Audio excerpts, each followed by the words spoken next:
Assalamualaikum dan salam Sarawakku sayang, bersama saya Hafizah Munirah Mahram. Berita dimulakan dengan perkembangan berikut.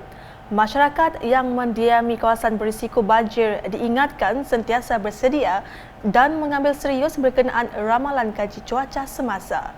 Datuk Seri Dr. Sim Kuiyan menerusi hantaran di Facebook pada Selasa berkata, ini akan dapat membantu mengurangkan risiko kehilangan nyawa, kerosakan harta benda dan menghindari bahaya. Beliau turut memuji usaha Jabatan Pengairan dan Saliran JPS Sarawak di atas kerja-kerja pembersihan dan pendalaman sungai yang dijalankan di negeri ini sepanjang tahun. Dalam pada itu, Datuk Seri Dr. Sim sebelum ini telah meninjau persiapan banjir di beberapa perkampungan di kawasan Batu Kawah yang sering dilanda banjir dan persiapan menghadapi bencana tersebut. Terdahulu, Jabatan Meteorologi Malaysia, Met Malaysia, dalam ramalan terbarunya berkata, hujan berterusan dijangka berlaku di barat Sarawak dari bahagian Kuching ke bahagian Mukah dari 29 hingga 31 Disember ini. Seterusnya, para penjawat awam perlu sentiasa mempertingkatkan produktiviti agar dapat mendukung usaha pembangunan belia dan sukan di Sarawak. Sempena Majlis Malam Penghargaan MYSS 2021 di Hotel Pullman Kuching pada Selasa, Datuk Seri Abdul Karim Rahman Hamzah memberitahu pengetahuan dalam bidang teknologi maklumat dan komunikasi ICT sememangnya menjamin sistem perkhidmatan yang lebih produktif, berkualiti dan cemerlang.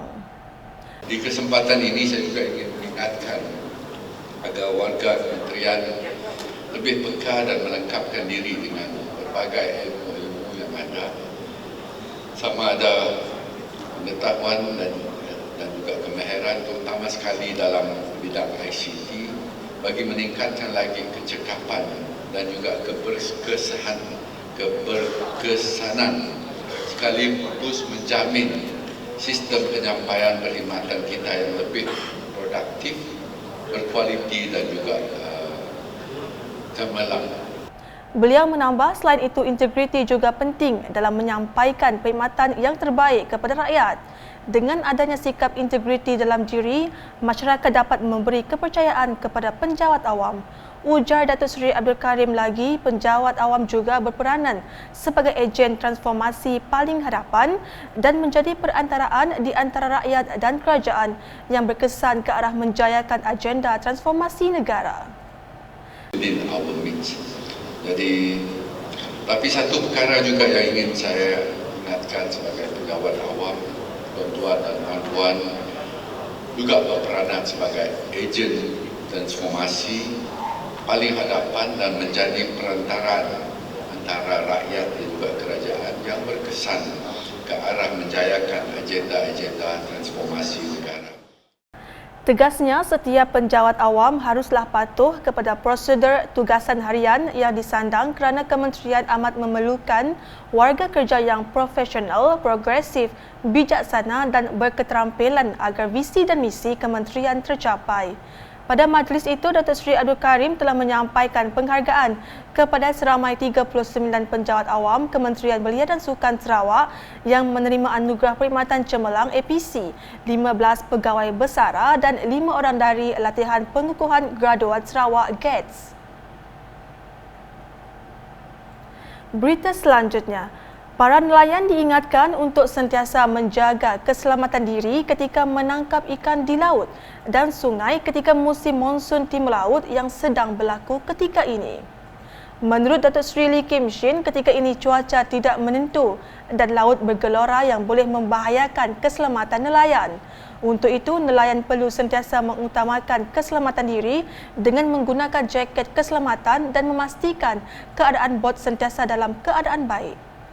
Program ini kita memperhatikan atas para nelayan kerana nelayan dah hari kita keluar tangkap ikan dalam sungai ataupun di laut.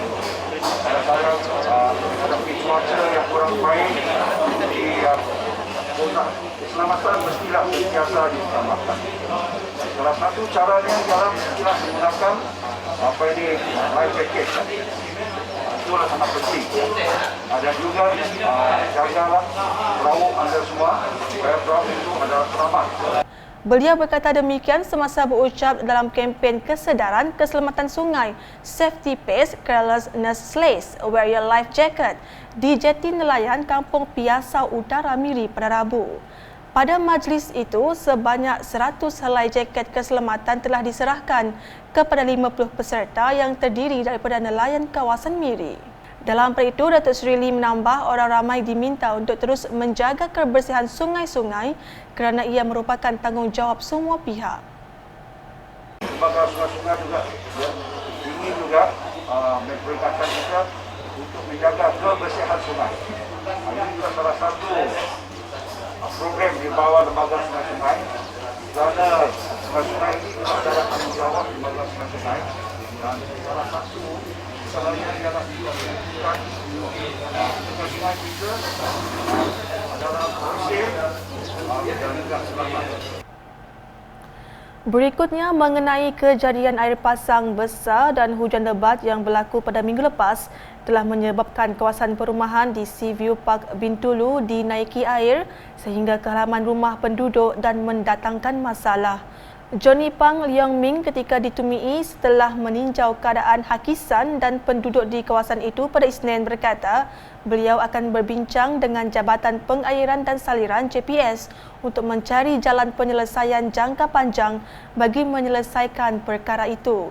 Sementara itu, salah seorang penduduk, Andrew Matt, berkata beliau terpaksa bergegas pulang ke rumah untuk menyelamatkan barang-barangnya disebabkan air laut naik sehingga ke halaman rumah. Susulan kejadian itu, beberapa pemilik rumah telah mengeluarkan perbelanjaan sendiri untuk membina tembok laut bagi mengelakkan ombak menghakis tanah. Berita di Sibu. Agensi Anti Dadah Kebangsaan AADK telah mengadakan kempen kesedaran penyalahgunaan dadah dan substan di Jalan Universiti Sibu pada Rabu.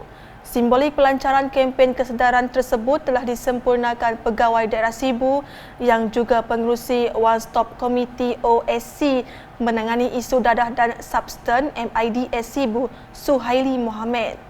Kempen itu bertujuan untuk memerangi isu dadah dan juga memberi kesedaran kepada masyarakat serta komuniti supaya bersama-sama dengan pihak berkuasa dalam membantras dan mengurangi kes berkaitan masalah dadah.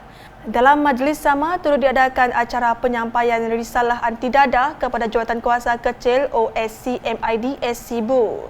Sementara itu, papan tanda kempen kesedaran tersebut juga turut diletakkan di persimpangan lampu isyarat di Jalan Wong Sun Kai dan juga simpang jalan berdekatan dengan Vale Supermarket.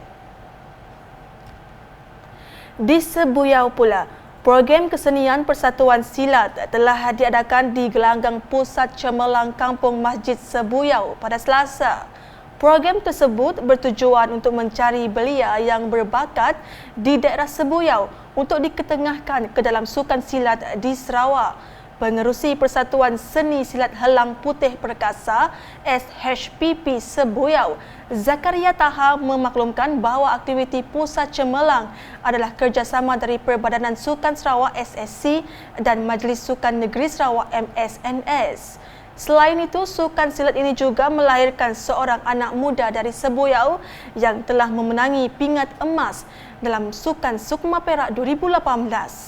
Tambah Zakaria lagi, seni warisan silat harus dipertahankan generasi yang baru agar tidak hilang di telan zaman dan memperoleh kejayaan dalam pembangunan sukan silat di kawasan Sebuyau.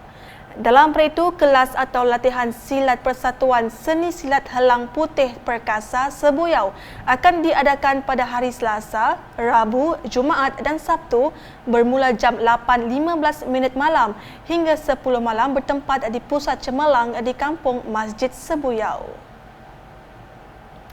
Sekian edisi malam bersama saya, Hafizah Munirah dan kru penerbitan. Berita lebih lanjut boleh didapati di semua platform media sosial UKAS termasuk portal ukas.sarawak.gov.my dan UKAS Channel di YouTube. Salam UKAS.